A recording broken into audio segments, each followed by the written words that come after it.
हाँ तो बच्चों अपने आखिरी के 4 क्वेश्चन बचे थे एक्सरसाइज 5.2 के, आज खत्म करते हैं ना। पढ़ाई कर रहे हो ना घर पे, आ रही है ना 5.2 समझ में? एपी आ गया समझ में सबको? एपी क्या होती है, इंट्रोडक्शन सारा दे दिया है। 16 क्वेश्चन अभी तक अपन कर चुके हैं, 17वां क्वेश्चन स्टार्ट कर रहे हैं। ठीक है, बड़े फ्लो में चल रहे हैं बेटा, है ना। जिसको एपी नहीं आती हो भेज दो ग्रुप के अंदर अपने, ठीक है। सबको आ जाएंगे, एपी सिखा के मानेंगे अपन। पूरा कोर्स करेंगे 10th क्लास का, धीरे धीरे स्टेप बाय स्टेप, ठीक है। तो 17 क्वेश्चन रीड करते हैं अपन। 17 क्वेश्चन में क्या दे रखा है, ये बहुत इंपॉर्टेंट क्वेश्चन है बेटा, बोर्ड में कम से कम 3-4 बार आया भाई। सीबीएसई बोर्ड में भी आया हुआ है बहुत बार, और आरबीएसई बोर्ड में भी ये क्वेश्चन आया हुआ है। वेरी वेरी इंपॉर्टेंट लगा लो इस क्वेश्चन को। है कुछ भी नहीं क्वेश्चन में, बिल्कुल घटिया सा है, बस बच्चे रीड करने में गलती कर देते हैं। रीड करना मैंने आपको बताया पहले ही, मैथ की क्वालिटी वही है कि मैथ को जिसने रीड करना सीख लिया क्वेश्चन को, वो सॉल्व कर देगा। बस रीड करना आना चाहिए, बोलना क्या चाहता है क्वेश्चन। देखो, find 20th term from the last term of AP.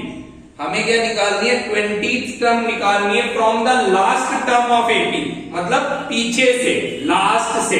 बच्चे क्या करते हैं, डायरेक्ट 20th टर्म निकाल देते हैं, तो वो हो जाता है गलत, वो आंसर होगा ही नहीं। 20th टर्म हमें निकालनी नहीं है, हमें तो पीछे से 20th टर्म निकालनी है, उल्टे से 20th टर्म। तो उल्टे से निकालने के लिए एपी को भी उल्टा लिखना पड़ेगा। अभी एपी लिखी हुई है 3, 8, 13 और 253। अगर उल्टे से निकालनी है तो उल्टी एपी लिखो। उल्टी लिखने के लिए सबसे पहले 253। अब इधर मेरे को दिख रहा है +5 होता जा रहा है, तो तुम क्या कर दो, -5 कर दो, 5 कम। तो 253 में से 5 कम करोगे तो 248, उसमें से और 5 कम करोगे तो 243। ऐसे अप टू डैश चलता जाएगा। तो यहाँ पे a की वैल्यू 253 हो जाएगी और d की वैल्यू हो जाएगी 248 माइनस 253, दैट इज -5। समझे यहाँ तक? अब निकाल लो 20वीं टर्म, 20th टर्म। डायरेक्ट मत निकालना, कई बच्चे इसी को a ले लेते हैं और d5 ले लेते, गलत आ जाएगा। लास्ट से 20वीं टर्म निकालनी है, पीछे से 20वीं टर्म। तो पीछे से 20वीं टर्म निकल जाएगी a20 a + 19d, a की जगह बेटा 253 प्लस 19 इंटू डी की जगह -5, दैट इज 253 माइनस 95। 253 में से 95 गए तो कितना बच गया, 158 समथिंग बच गया शायद, हाँ 158 बच जाएगा। तो ये आ गया हमारा 20th term from the last of the AP. क्या है ये, तो 20th term from last of AP is 158। क्या हो जाएगी, 158। इस एपी की 20वीं टर्म पीछे से 158 है। समझे कि नहीं समझे? तो इसी के साथ 17वां इंपॉर्टेंट क्वेश्चन खत्म। अब तीनों बहुत इजी क्वेश्चन है, जो पहले करके आए बिल्कुल उन जैसे हैं, कुछ नया नहीं है। देखोगे देखते ही समझ जाओगे, बहुत ही इजी है, कतई इजी क्वेश्चन है। तो क्वेश्चन नंबर अपन करते हैं 18। क्वेश्चन नंबर 18 पढ़ लो, जल्दी रीड कर लो। क्या दे रखा है क्वेश्चन नंबर 18 में? क्वेश्चन नंबर 18 में दे रखा है the sum of 4th and 8th term. तो 4th टर्म मतलब A4, 8th टर्म मतलब 8। सम ऐड दे रखा है 24। समझे यहां तक कि नहीं समझे बबुआ? आया ना यहां तक? तो अब A4 को लिख सकते हो A + 3D, ये बता रखा है। A8 को लिख सकते हो A + 7D, ये भी बता रखा है। 24 दे रखा है इक्वल में। A और A 2A हो गया बेटा, 3D और 7D 10D हो गया बेटा, इक्वल टू 24। 2 कॉमन आ जाएगा बेटा हमारा, 2 कॉमन दिख रहा है, अंदर बच गया A + 5D इक्वल टू 24। ये 2 गया डिवाइड में, तो क्या बचा, A + 5D equal to 24/2, that is 12। ये आ गया A + 5D 12। ये फर्स्ट इक्वेशन हो गई बेटा हमारी। अब वापस इसने आगे बोला कि and sum of 6th A6 and 10th A10 is 44। मतलब A6 + A10 की वैल्यू गिवन है बेटा, कितनी, 44 गिवन है। समझे कि नहीं समझे? आ गया। तो A6 को कैसे लिख सकते हो तुम बताओगे? A प्लस एक कम करो 5d, वेरी गुड। a10 को a प्लस एक कम करो 9d, very good, equal to 44, very very good. a और a 2a, 9d और 5d 14d, बहुत ही बढ़िया। 2a plus 14d equal to 44। वापस 2 कॉमन आ रहा है, बिल्कुल आ रहा है, सही बोल रहा हूं बच्चों। 2 common, a plus 7d equal to 44। 2 divider भेज दो बेटा, मैं 2 डिवाइडर भेज देता हूं। 2 डिवाइडर भेजा, अंदर हो गया a plus 7d is equals to 44 upon 2, that is 22। ये आ गया a प्लस 7d की वैल्यू हमारी। ये हो गई मेरी सेकंड इक्वेशन, ठीक है। अब दोनों से एलिमिनेशन करके a और d निकाल दो, फिर तो पहली 3 टर्म निकल ही जाएंगी। एलिमिनेशन करा, a प्लस 7d की वैल्यू तो 22 और a प्लस 5d की वैल्यू 12, सबट्रैक्ट कर दिया, माइनस माइनस माइनस, दोनों इक्वेशन लगा दी, फर्स्ट इक्वेशन और सेकंड इक्वेशन सबट्रैक्ट कर दिया। a से a कट गया, 7d में से 5d जाएंगे तो बेटा 2d बचेगा और 22 में से 12 जाएगा तो 10 बचेगा, बिल्कुल सही, वेरी गुड। आ रहा है ना समझ में सब बच्चों को? करें आगे अपन, तो d की वैल्यू आ गई बेटा हमारी कितनी, 10 अपॉन 2 मतलब 5, है ना। d आ गई तो पुट करके a भी निकाल लो, पुट d इन फर्स्ट में पुट कर दी मैंने, तो a प्लस 5 इंटू d की वैल्यू 5 बराबर 12, मतलब a प्लस 25 बराबर 12। a की वैल्यू आ गई 12 माइनस 25, दैट इज 13, वो भी माइनस का। a की वैल्यू आ गई माइनस 13। अब पहली 3 टर्म लिखनी थी, तो फर्स्ट टर्म तो पता ही पड़ गई माइनस 13, गैप है 5 5 का, 5 जोड़ोगे माइनस 13 में कितना आएगा बेटा, minus 13 plus 5 8, very good, minus का 8, very good very good, minus 8 आएगा, बहुत ही बढ़िया।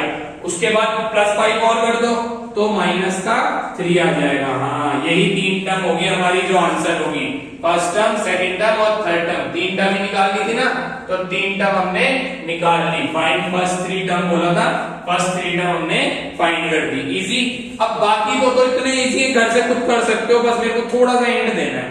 देखो बताता हूँ, पहले से कर रखे हैं वैसे अपन ने, पहले एक कर दो, स्क्रीनशॉट लेना है स्क्रीनशॉट ले लो, नोट करना है नोट कर लो। तो क्वेश्चन नंबर 19 क्या दे रखा है, रीड कर लो बच्चा, कि एक सुब्बाराव है, सुब्बाराव की सैलरी कुछ थी स्टार्टिंग में, 1995 में उसने काम करना शुरू करा, 1995 में, तो उस बेचारे की सैलरी थी 5000 5000 सैलरी से उसने स्टार्ट करा।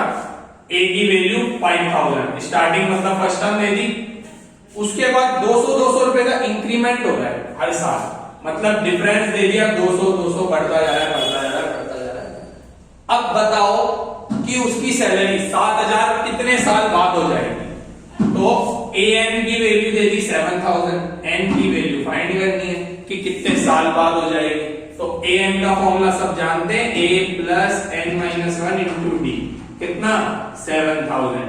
तो a की जगह बेटा हमने डाला 5000 प्लस n माइनस 1, d की जगह मैंने डाला 200 इक्वल टू 7000, ठीक है 7000। ये 5000 उधर जाएगा, माइनस में हो जाएगा, n minus 1 into 200 is equals to 7000 minus 5000, that is 2000, very good. आ गया ना यहाँ तक, पक्का सारे, ये तो बिल्कुल पहले जैसा ही खुद ही कर सकते हो, ये तो 1.5x स्पीड से देख लो, 200 गया डिवाइड में, तो n माइनस 1 की वैल्यू हो गई 2000 अपॉन 200, 2 0 से 2 0 कट गए, समझे, और 2 से 20 कट गया कितनी बार, 10 बार। अब माइनस 1 को उधर ले जाओ, तो n इक्वल टू आ गया 10 प्लस 1, दैट इज 11। तो 11 साल बाद या फिर 11वें साल में, 11th ईयर में उसकी जो सैलरी है वो कितनी हो जाएगी, 7000 हो जाएगी। इन 11th year his salary becomes 7000। आ गया। एक आखिरी क्वेश्चन और बच गया बेटा, वो भी ऐसा ही है, खुद करोगे मैं करूं, खुद कर लोगे पक्का? चलो मैं फिर भी करवा देता हूँ एक बार, थोड़ा बहुत हिंट भी दे देता हूँ, वैसे कर ही देता हूँ, कोई बड़ी बात नहीं है। जिसको आ गया स्किप कर दो वीडियो को, या आगे 2x स्पीड से देख लो। Ramkali save ₹5 in first week, पहले वीक में 5 रुपए बचाए बंदी ने, बंदी मतलब रामकली, मेरी बंदी नहीं बोल रहा मैं, रामकली ने पहले वीक में 5 रुपए बचाए of a year, then he increase her weekly saving, उसके बाद सेविंग बढ़ा दी, हर हफ्ते 1.75 रुपए बढ़ाती गई, तो डिफरेंस दे दिया 1.75 रुपीज का। और आखिरी में उसकी सेविंग जो है वो 20.75 कौन से ईयर में हो जाएगी ये बताना है, तो कौन से वीक में, an की वैल्यू 20.75, ठीक है।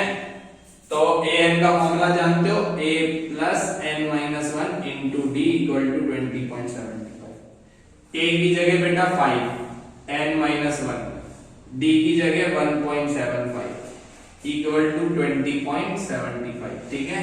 5 उधर ले जाओ बेटा, सबसे पहले 5 उधर ले जाते हैं, n minus 1 into 1.75 equal to 20.75 minus 5, 5 कटेंगे तो 15.75 बच जाएगा, n माइनस 1 इंटू 1.75 की वैल्यू हो गई, ये गया डिवाइड में, तो n माइनस 1 की वैल्यू हो गई 15.75 अपॉन 1.75, पॉइंट हटाया, सारे पॉइंट हट गए आपस में से, 175 की टेबल में डायरेक्ट आ रहा है शायद मेरे हिसाब से, तो ये तो 175 के टेबल में आ जाएगा 9 बार आ जाएगा, वेरी गुड, बिल्कुल सही, n माइनस 1 की वैल्यू हो गई 9 बार ही आ रहा है ना, 75 जोड़ोगे तो 1650 हो जाएगा, जोड़ोगे तो 1750, बिल्कुल 9 बार, n की वैल्यू 9 प्लस 1 कितना आ गया, 10 आ गया, तो आ गई हमारी 10, 10वें हफ्ते में वो 20.75 रुपए बचा लेगी।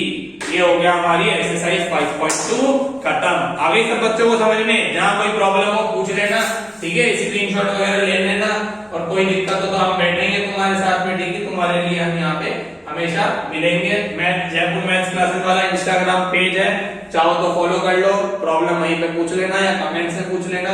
5.2 पूरी कंप्लीट हो चुकी है, अपन 5.3 कल से स्टार्ट कर देंगे, ठीक है। जिसको कोई भी प्रॉब्लम हो पूछ लेना, पूरे 20 क्वेश्चन सारे मैंने एक एक बोर्ड पे सॉल्व करे हैं, ठीक है ना, एक एक सॉल्व करा है, अब तुम्हारी बारी है पढ़ने की, ध्यान रखना।